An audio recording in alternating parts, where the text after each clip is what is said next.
Thank you. Now to a leading star in the original cast of Chicago when the musical first hit the West End back in 1997. 11 years on, after an awful lot of razzmatazz, not to mention jazz and jazz hands, Ruthie Henshall is returning to her old role of Roxy Hart, curtain up last night for the first time. We'll talk to Ruthie in just a moment. Morning, Morning. Ruthie. Morning. First, let's see one of your big numbers from the show. Name on everybody's lips is gonna be Roxy. Yeah, the lady raking in the chips is gonna be Roxy. She's gonna be a celebrity. That means somebody everyone knows. They're gonna recognize her eyes, her hair, her teeth. My boobs, my nose. Ooh. Oh! From just some dumb mechanic's wife, I'm gonna be singing Roxy! Yeah! Who says that murder's not an art? And who, in case she doesn't hang, Can say she started with a bang! Oh, She is, and here strutting she her is. stuff. Yes. So how was it last night? Brutal. It was wonderful, actually. I thoroughly enjoyed it, and it's fascinating to me that, and a privilege to go into a show 11 years later and actually realise how much you've changed as a person, all the life experiences, because there's a wonderful monologue that Roxy has in the middle of the show. And I said to the director, I said, I remember a kind of muscle memory, and I can hear myself saying it 11 years ago, but it doesn't fit with who I am today. So we've, you know, changed it. And I do honestly, you know, even though I was 31 when I did it last time, I do agree that it should be played by people, you know, 40 and above, because I think they need this life experience. And we've got this amazing Velma who's come over, Tara McLeod, who is, she's sort of 37 and been there and done it. And so, you know, and the Ian Kelsey's there at the moment. It's just, the cast is really special. But I did my dress rehearsal yesterday and reminded myself of quite how brutal it was. Because I, you know, mucked up a few things, but got to the end of the show and we do this cartwheel. And I could feel myself doing a cartwheel like a child in a garden with my legs bent. And I was just so horrified, I just gave up and just collapsed on the floor. And because you really have to get your fitness up. It's like being it is like being an athlete in this show. Yeah. And, you know, you can eat what you want. It's great. Lovely, especially in the run-up to Christmas. So why is your Roxy now, you're saying, is different to the Roxy that you played in your 30s? So what have you brought to the role that's different? If people have seen you back in 1997 and they're coming to see you today, what differences do you think they've noticed?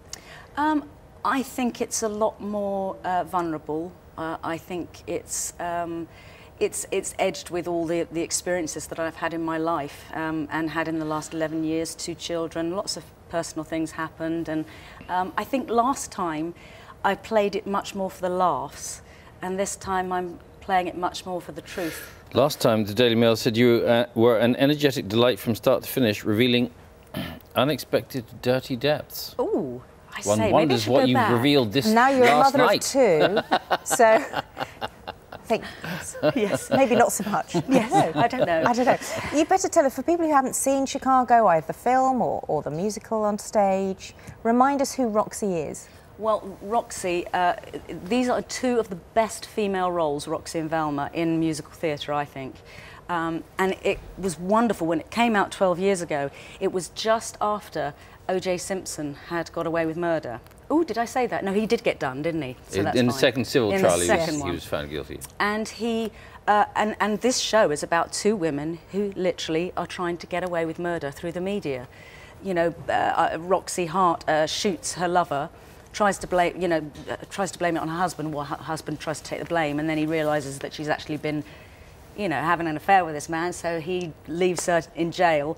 And it's the competition between these 2 wonderful women. And you've got all these hits that Kandra and Eb wrote, like Razzle Dazzle and all that jazz. It's full to the brim with fantastic numbers, and it's sexy. And I mean, if you want to see good-looking boys and girls as well, it's all black lace, isn't it? Everyone's in their underwear. Lots of different. I mean, I've got no idea how many people have played the role since the last time you did it, but it's like a celebrity revolving door. Has the production changed much? I mean, you mentioned the monologue, but other things, do the dance routines stay the same, or what happens? Well, what happens is as every person comes in, they change the choreography slightly. So that when I came in this time, I realised that every Roxy who'd come in who couldn't dance, it had the dancing had kind of been taken out, so we put a lot of it back in again. So you spiced it back up. You said, I must have more. Yeah, we want a few high kicks. Make it more brutal. Like that. Why did you go back? Because it was an offer I couldn't refuse.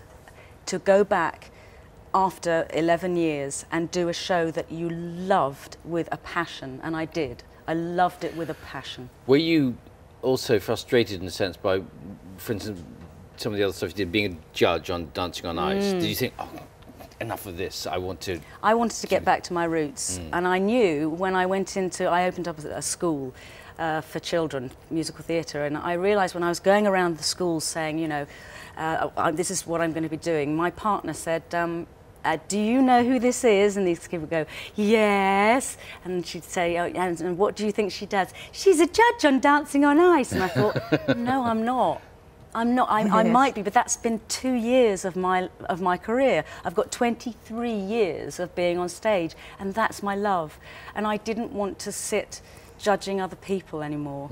It just didn't fit with who I am. How long is your engagement for this time around? It's only for a limited season till the end of February. So people better dash and see you. Absolutely. It is really superb. Oh, it's good nice Christmas gift. And in very good Christmas spirits, bearing in mind you probably went to bed at what time last night? About midnight? Probably about 1, and then I couldn't sleep because all I was thinking was, I mustn't sleep through the alarm. Mustn't sleep through the alarm. Well, also because your adrenaline is absolutely firing on all cylinders. It must be. It must be. Well, thank you for making the effort. It's lovely to see you, very Ruthie. welcome. Thank you for coming in. You're welcome. Good luck with the run. Thank you.